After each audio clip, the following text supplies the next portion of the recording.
¿Cómo se presenta el Mediterráneo en la segunda parte del Quijote? ¿Qué nos dice Cervantes acerca del complejo mundo mediterráneo con su entramado de culturas y de gentes diversas?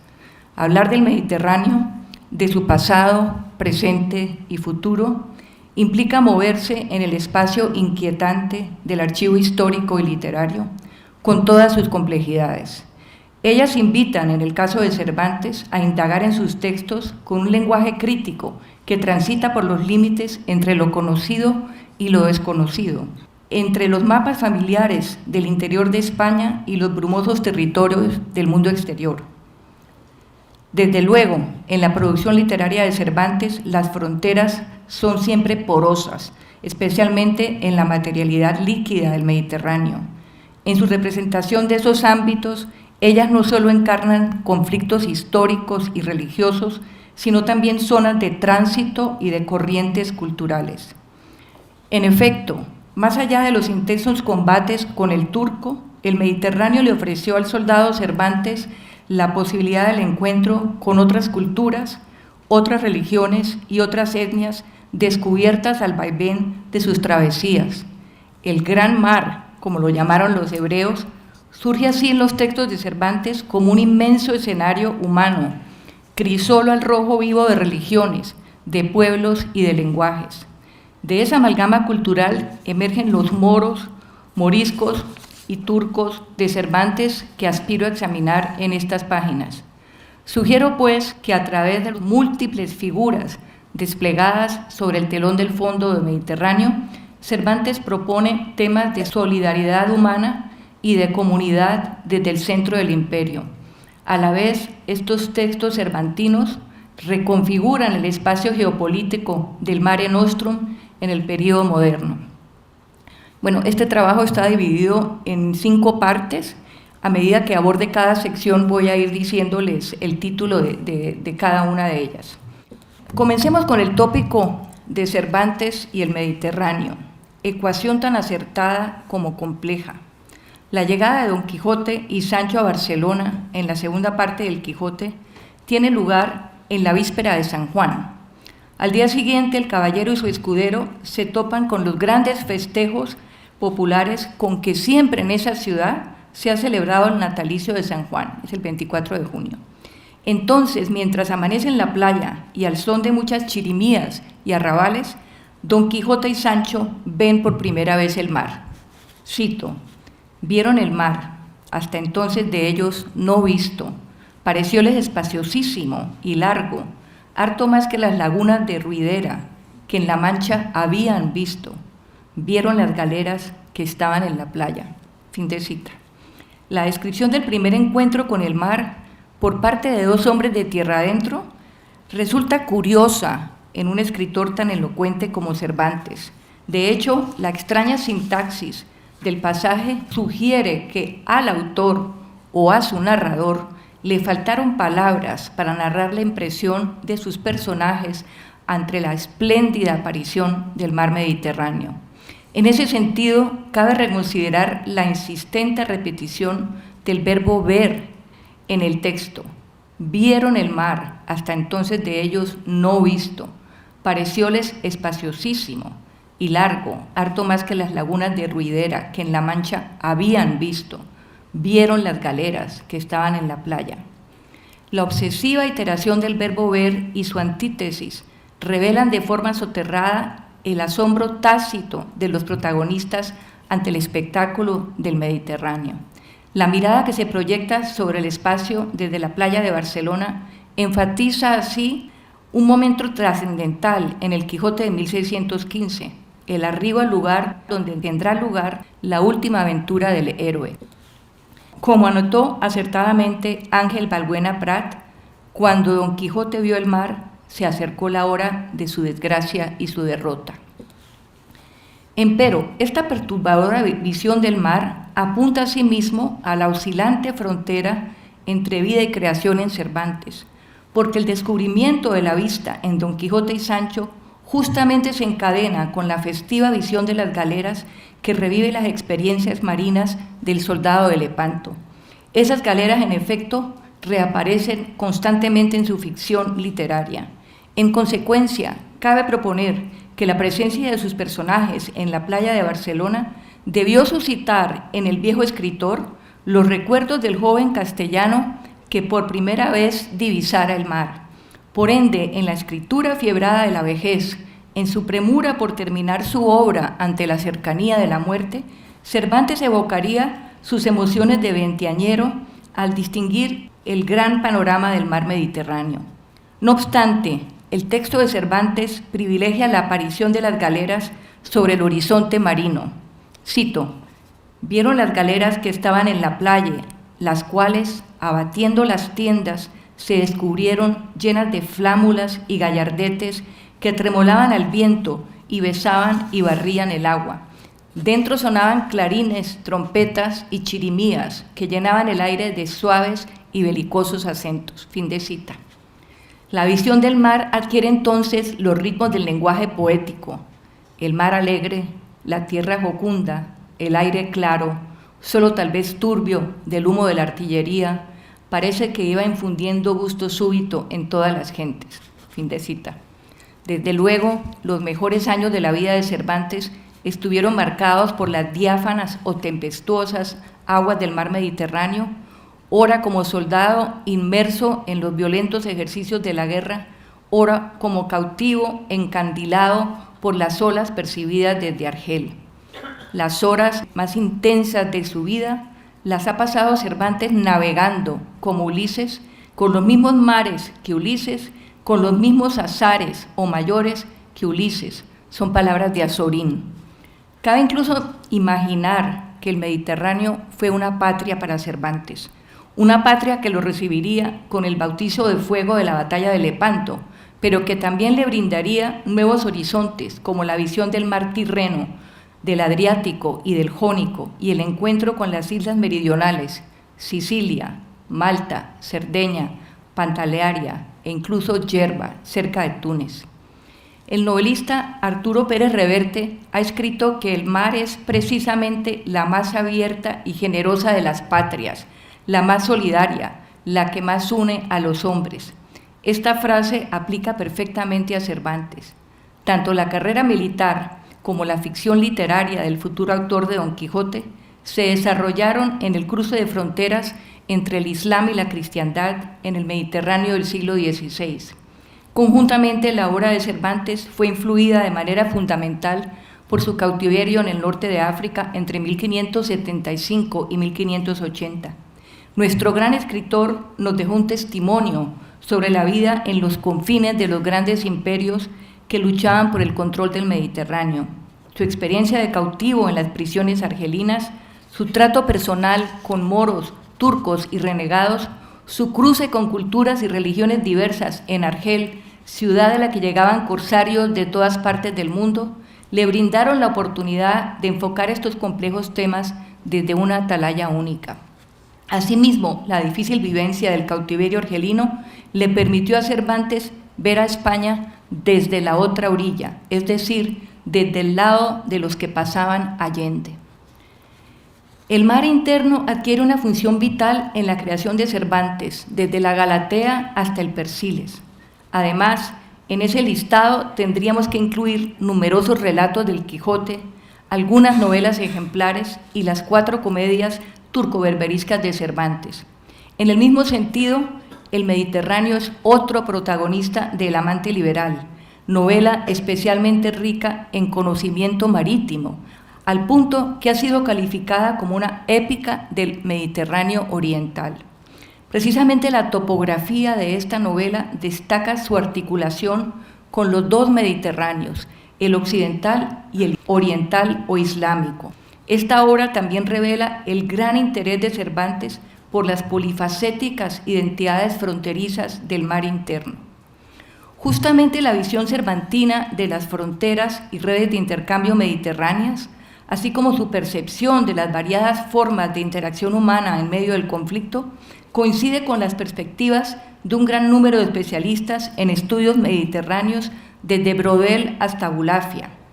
Estos arguyen que el mar interno ha sido durante siglos una sucesión de fronteras internas y externas que históricamente no fueron siempre barreras de separación, sino también espacios de encuentro y de encrucijadas culturales.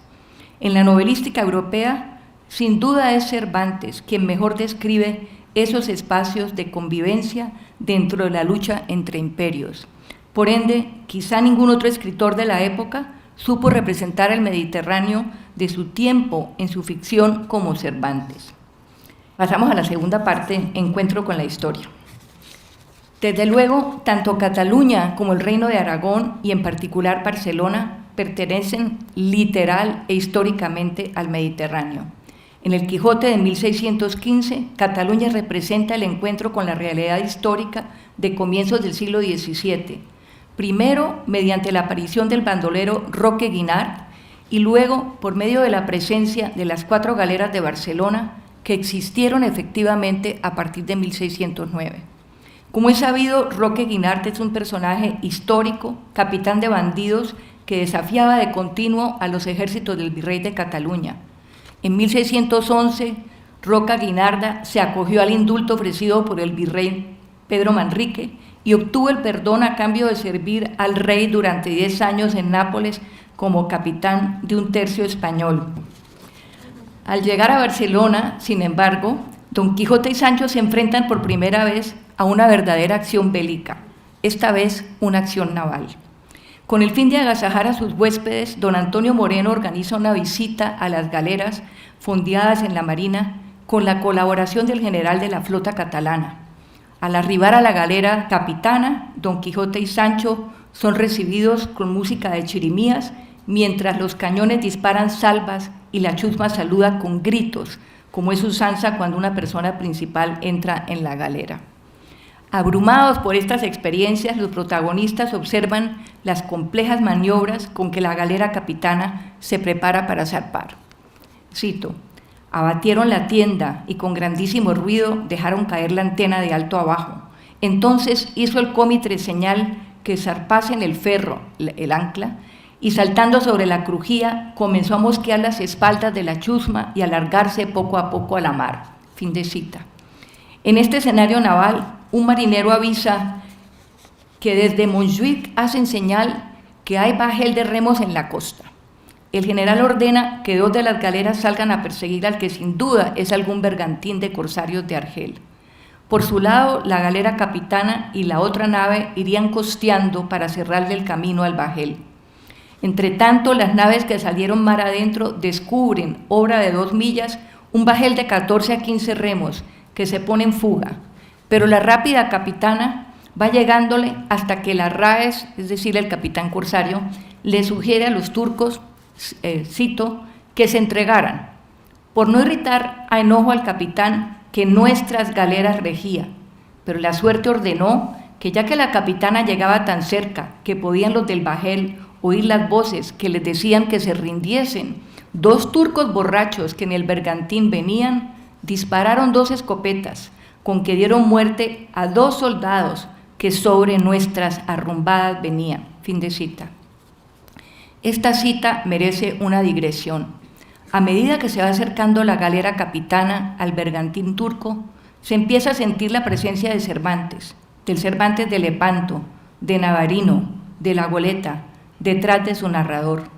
En efecto, no es el autor arábigo Cide Hamete Benengeli quien habla ahora de nuestras galeras españolas, y tampoco podría el árabe describir la muerte de 2 soldados que sobre nuestras arrumbadas venían.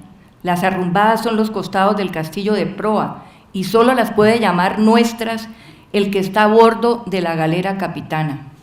Nos hemos deslizado así desde la visión del historiador arábigo a la de Cervantes, participante en un encuentro naval. Asimismo, el uso de términos náuticos solo conocidos por un veterano de las galeras mediterráneas me lleva a sugerir que es el propio Cervantes quien habla aquí a través de su narrador. El encuentro con la paradójica frontera entre la vida y la obra del soldado de Cervantes nos induce a emprender una lectura atenta a los varios puntos de intercambio en el texto, al tejido de vida y de creación en Cervantes. Siguiendo a Derrida en otro contexto, Propongo que este texto es autobiográfico, pero no de una manera cruda.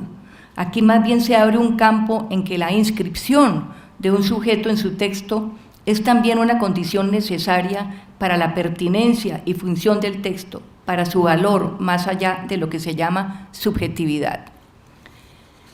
Retornemos al escenario de Barcelona. Iracundo por la muerte de sus soldados, el general embiste la nave corsaria.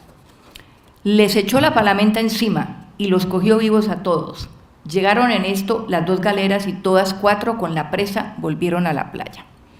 A través de este episodio del Quijote de 1615, la amenaza turca se hace presente en la propia Marina de Barcelona como otro indicio de la realidad histórica del siglo XVII. Justamente la aventura de la mini batalla naval que hemos venido discutiendo describe una endémica realidad en la vida de Barcelona, donde las 4 galeras de Cataluña actuaban efectivamente desde mayo de 1609, defendiendo la costa de corsarios turcos. Hay algo más.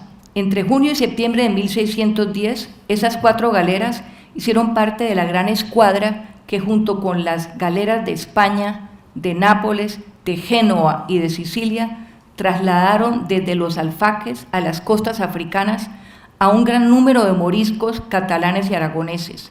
De los 300.000 moriscos expulsados de la península entre 1609 y 1614, cerca de 42.000 nuevos cristianos de Cataluña y Aragón se embarcaron entonces en los alfaques, de modo que el ataque corsario que inaugura el episodio de Ana Félix en la segunda parte del Quijote no solo trasluce lo que sucedía o podía haber sucedido en Barcelona y en sus costas a partir de 1609, también alude oblicuamente al papel central de las galeras de Cataluña en el destierro de los 300.000 españoles que fueron deportados en nombre de Dios.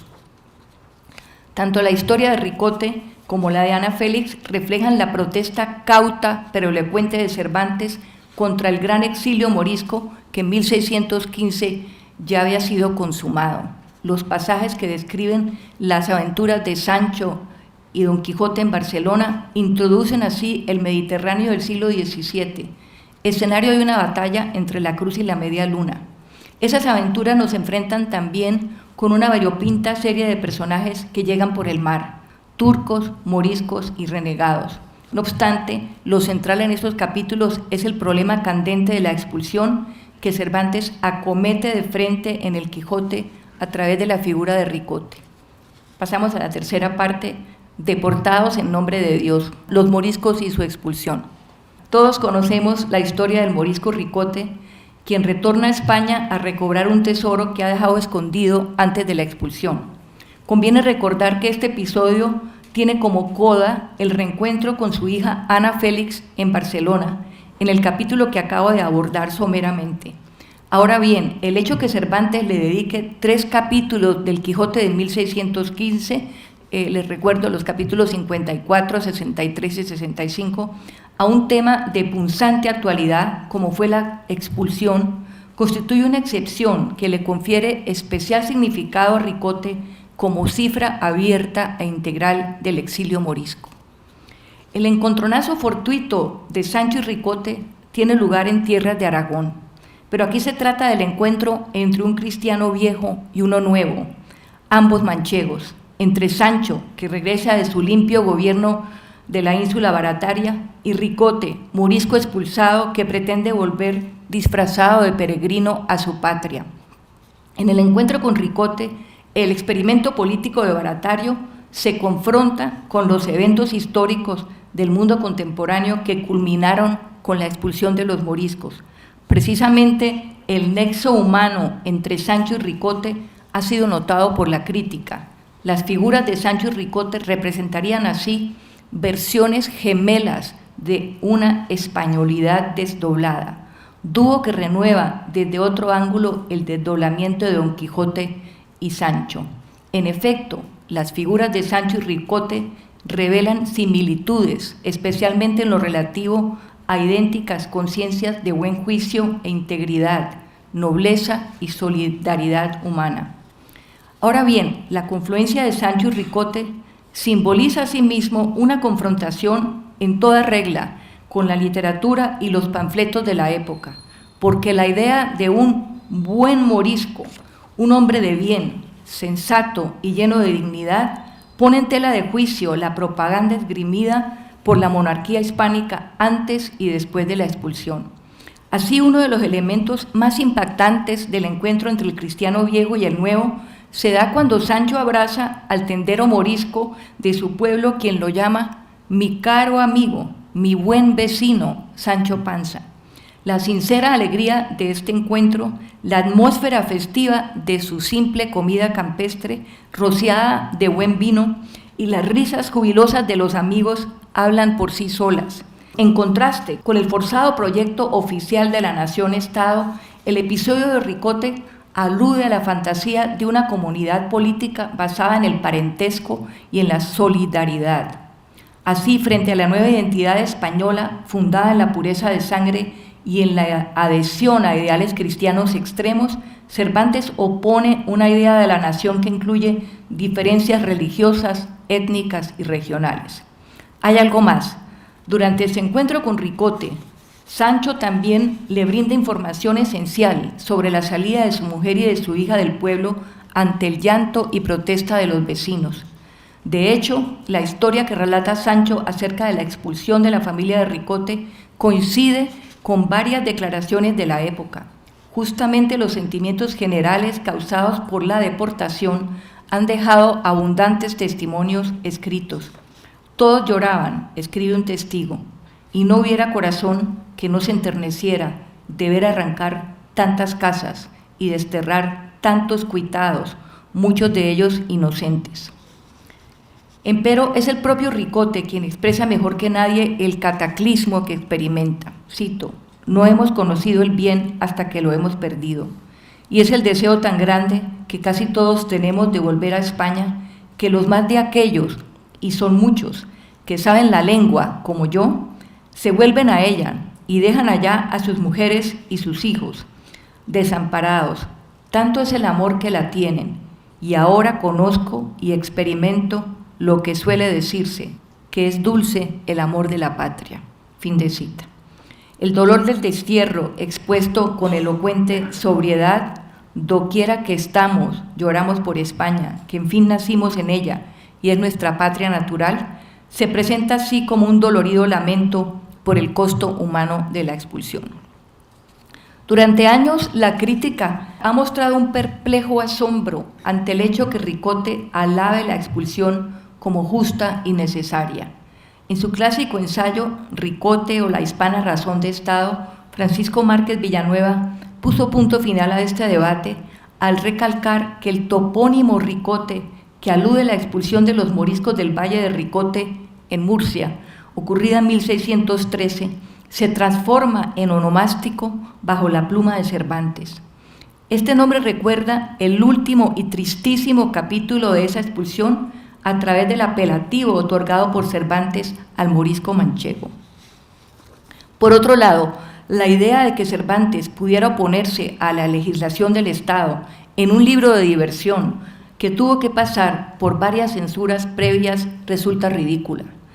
Tanto aquí como en otros textos de Cervantes, el arte de contraminar por donde menos se espera termina por borrar colores y contornos. Ya en 1934, Thomas Mann había comentado, bajo líneas similares, el episodio de Ricote, en su ensayo Viaje por el mar con Don Quijote, escrito a borde del buque que lo llevaba exiliado a América. En su fina lectura del drama de Ricote, escribe el novelista alemán, cito: el capítulo es una hábil mezcla de testimonios de lealtad, de manifestaciones del más severo catolicismo cristiano por parte del autor, de su impecable vasallaje al gran Felipe III, y del más agudo sentimiento de compasión hacia la nación morisca y su terrible sino. A cambio de lo primero, la alabanza al rey y a sus leyes, se le permite lo segundo, la compasión. Lo primero, la alabanza al rey, es el medio político para llegar a lo segundo, la compasión. Y en esto segundo, dice Thomas Mann, es donde cabalmente se expresa el autor con toda sinceridad. Fin de cita. Tomás Mann argumenta que la actitud de Cervantes sería una defensa intelectual válida tanto para el poeta como para sus lectores en una época en que un gesto de oposición al Estado era inconcebible. Bajo la monarquía católica y ante un tema de tal gravedad, las decisiones del Estado solo podían suscitar una elogiosa aprobación. Cualquier oposición, como las que hoy realizamos contra las políticas de un gobierno, habría sido juzgada de sedición. Lo confirma el propio Cervantes al hablar de las culpas de los reyes en el Persiles. Cito: sí, que no toca a un hombre particular reprender a su rey y señor, ni sembrar en los oídos de sus vasallos las faltas de su príncipe, porque esto no será causa de enmendarle, que tal vez la reprensión pública suele endurecer la condición del que la recibe. Al concluir el episodio de Ana Félix, Ricote elogia de nuevo la decisión del rey y del conde de Salazar con una lapidaria frase que confirma el destierro inapelable de los moriscos a quienes se les prohibió vivir en su propia patria. Cito: heroica resolución del gran Filipo III e inaudita prudencia en haberla encargado al tal don Bernardino de Velasco. Fin de cita. En efecto, don Bernardino de Velasco, conde de Salazar, fue el responsable del destierro de los moriscos del Valle de Ricote en 1613. Con esta frase paradójica y a la vez acusatoria, Cervantes condena las acciones de Felipe III y de su ministro, a quien acaba de destruir con su pluma. Pasamos a la cuarta parte, que se llama Renegados o turcos de profesión. Tanto en el capítulo que describe el regreso de Ricote a España, es Don Quijote 254, como en su coda final, la historia de Ana Félix, capítulos 63 y 65 de la segunda parte, donde se relatan las aventuras de Ana Félix, nada es lo que parece ser. Mientras que Ricote aparece vestido de peregrino hablando en germanía, antes de identificarse como el tendero morisco vecino de Sancho, Ana Félix se presenta vestida de varón a bordo de un bajel turco. Tampoco los turcoberberiscos que arriban a las costas catalanas vienen en misión de corso, como creen los capitanes de las galeras de Cataluña. Al contrario, el propósito de los turcos es traer a la morisca deportada para que recupere el tesoro enterrado de su padre. Con esta fortuna, ella aspira a rescatar a su amado don Gaspar Gregorio, que ha quedado cautivo en Argel, vestido de mujer, intentando esquivar así los deseos lascivos de los turcos. La escena más extraordinaria de esta historia ocurre cuando el Arráez, al mando del bajel turco, a punto de ser ahorcado y con la soga al cuello, es interpolado por el virrey de Cataluña, quien le pregunta: dime, Arráez, ¿eres turco de nación, o moro, o renegado? Entonces responde el presunto corsario: ni soy turco de nación, ni moro, ni renegado. El hermoso mancebo confiesa ahora que es mujer, morisca y cristiana. Con esta afirmación, Ana Félix inaugura el triste relato del destierro de su familia y de su estancia en Argel.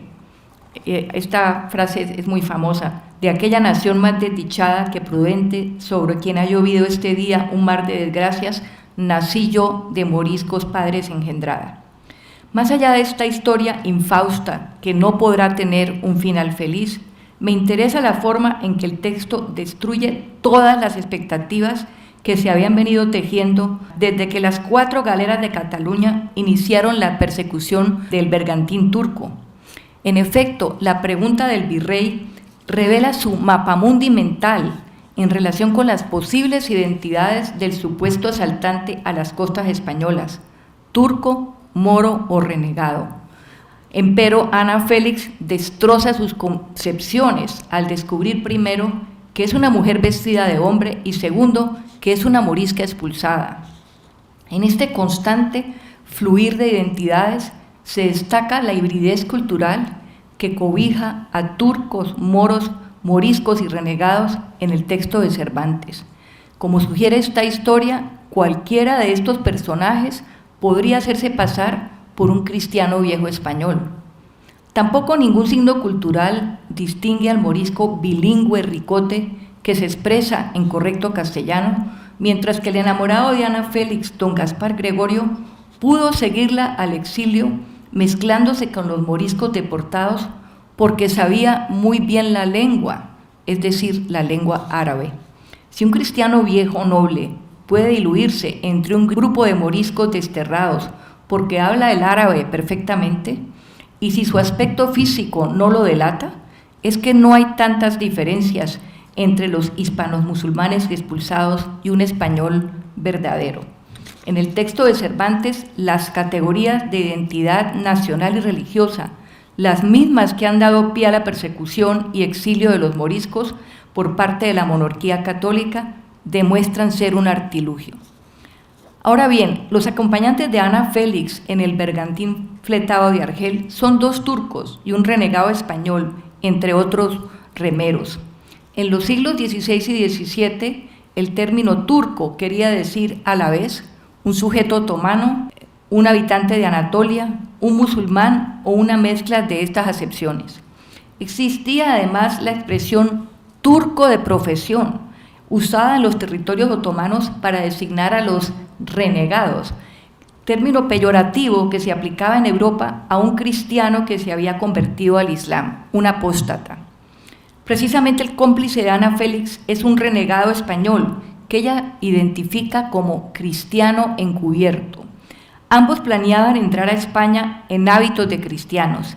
Enfoquemos pues la figura del renegado en Cervantes.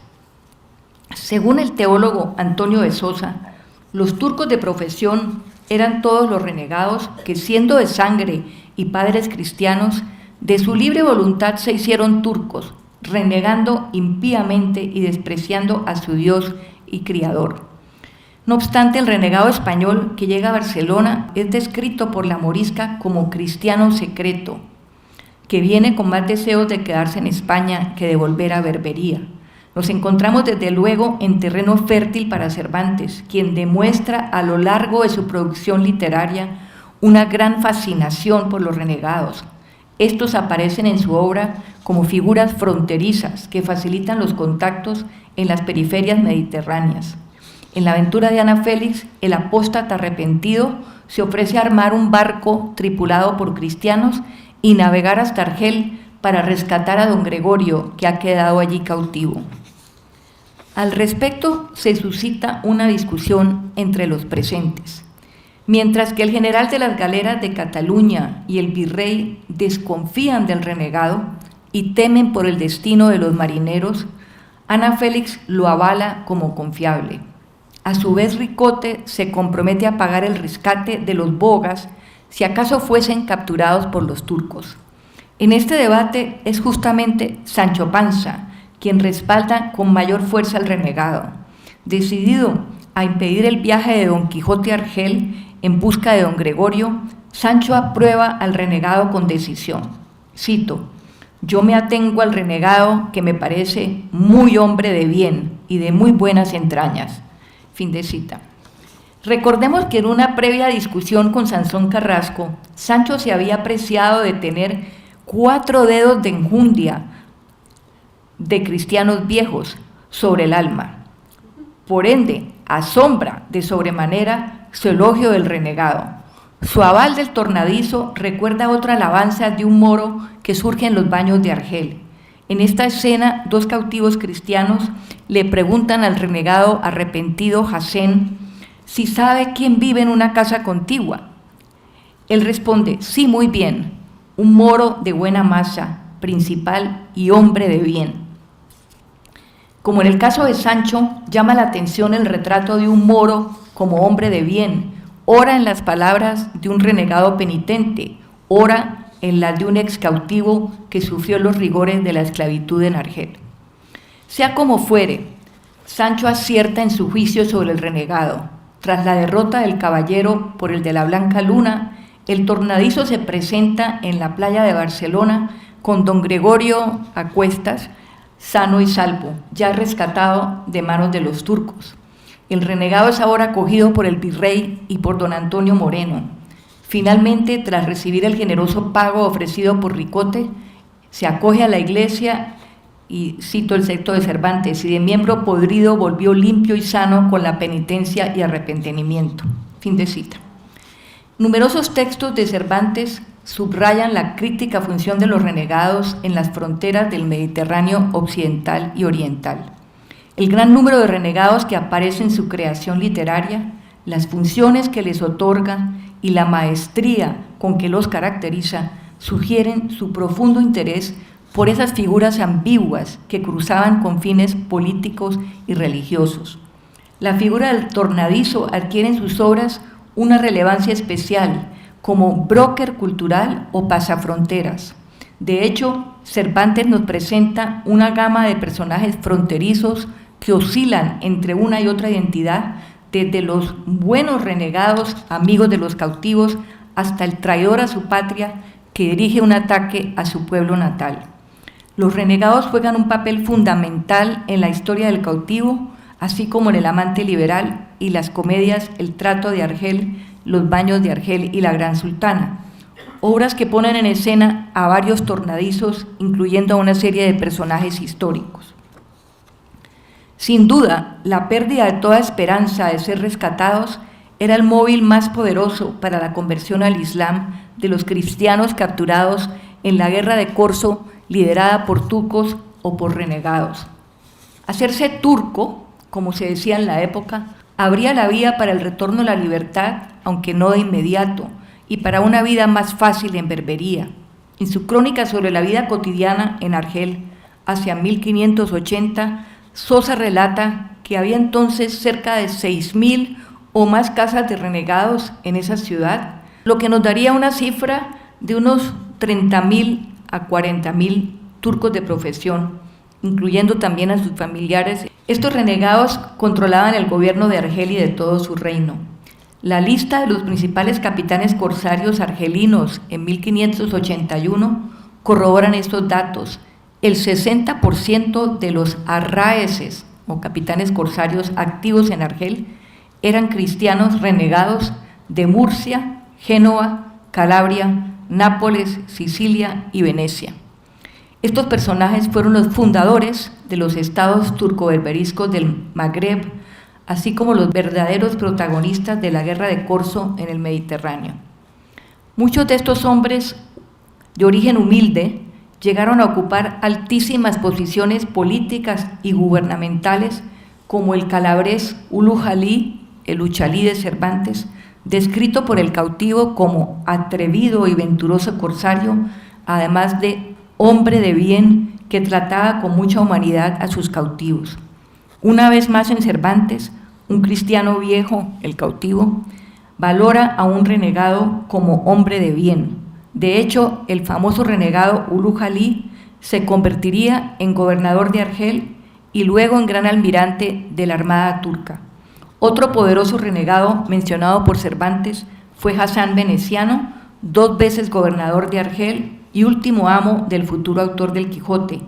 El cautivo lo describe como el más cruel renegado que jamás se haya visto. No obstante, en los tratos de Argel y El amante liberal, Hasan Pasha sale mejor librado. Entre estas figuras fronterizas, quisiera destacar 2 personajes de Cervantes: el renegado de Murcia, que aparece en la historia del cautivo, y el turco Mahmud, protagonista del amante liberal. Inspirado por el corsario Morat Arráez Maltrapillo, quien salvó la vida de Cervantes, el renegado de la historia del cautivo resulta esencial para traducir las cartas de Zoraida, así como para lograr la fuga de los prisioneros de Argel, al punto que el capitán cautivo lo llama grande amigo mío. Su afirmación confirma la existencia de estrechas amistades entre cautivos cristianos y renegados en Berbería. También en El amante liberal, el turco Mahmud es íntimo amigo del protagonista. Su rol como broker cultural y pasafronteras subraya la importancia de los tornadizos en ese mundo de existencias heterodoxas que Cervantes llegó a conocer de primera mano. En ambas novelas, el cautivo y el renegado son cómplices y coterráneos, 2 españoles en la historia del cautivo y 2 sicilianos en El amante liberal. Pese a que la religión era uno de los principales elementos de identidad individual y de grupo en el período moderno, la producción literaria de Cervantes corrobora que en las zonas de contacto mediterráneas las alianzas personales con una región o lugar de origen eran a menudo más fuertes que las identidades políticas o religiosas. No es fortuito que sea Cervantes, hombre de frontera y creador de historias fronterizas, quien mejor describe el fenómeno de los renegados en el Mediterráneo del período moderno. Pasamos a la coda final, los moros y turcos de Cervantes. Aunque el nombre genérico moro se usó en la península ibérica hasta el siglo XV para designar a cualquier musulmán en contraposición a un cristiano, después de la conquista de Granada el término se utilizaba para designar a los naturales del norte de África, especialmente a los habitantes de las ciudades. En las ficciones de Cervantes, los héroes son siempre moros o renegados, mientras que los turcos ocupan casi siempre un segundo lugar. El autor precisa a menudo la nacionalidad de sus personajes, como si quisiera establecer una diferencia marcada entre los turcos ocupantes de Argel y los ciudadanos autóctonos. En este sentido, conviene recalcar la actitud siempre respetuosa de Cervantes hacia el Islam y sus gentes, pese a que rechaza su religión. Si bien el autor frecuentemente cita al profeta Mahoma, jamás utiliza expresiones peyorativas como los que aparecían a menudo en obras de la época. Más allá de la religión, en efecto, Cervantes juzga al hombre.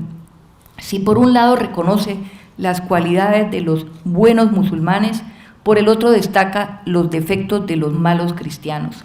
Justamente la historia del cautivo presenta uno de los más bellos retratos de un moro argelino en la figura de Haji Murad, el padre de Zoraida, que adquiere una dimensión humana única.